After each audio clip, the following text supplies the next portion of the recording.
আসলে গ্রাউন্ড লেভেলে আমরা তো প্রথমে মনে করেছিলাম যে আমরা একটা নির্দলীয় ক্যান্ডিডেট যাব আর শুধু প্রচার করব, চলে আসবে, মানুষ হয়তো আমাদের সেই হিসাবে গ্রহণ করবে না, কারণ এটা নূতন দল। কিন্তু সেটা সম্পূর্ণ রাজারহাটের মানুষ আমাদেরকে ভুল প্রমাণিত করে দিয়েছে। কারণ তারা আগে থেকে জেনে আছে যে আমরা শিক্ষা সমৃদ্ধি পার্টি নামে একটা দল গঠন করেছিলাম।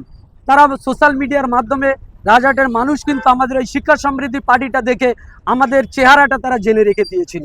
তারপরে যখন আমরা নির্দলীয় ক্যান্ডিডেট হিসেবে কলম চিহ্ন নিয়ে আমরা গ্রামে যখন যাচ্ছি, মানুষ আমাদের কাছে ছুটে আসছে, দৌড়ে আসছে। বয়স্ক মানুষরা বাজারে যখন যাচ্ছি, মুরব্বীরা আমাদের সঙ্গে কথা বলছে, এলাকার সাধারণ মানুষ, মহিলারা তারা এসে সমস্যার কথা জানাচ্ছে।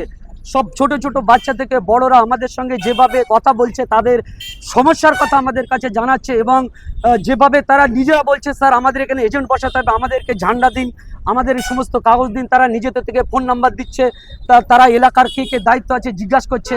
মানে এটা আমরা কল্পনাও করতে পারিনি।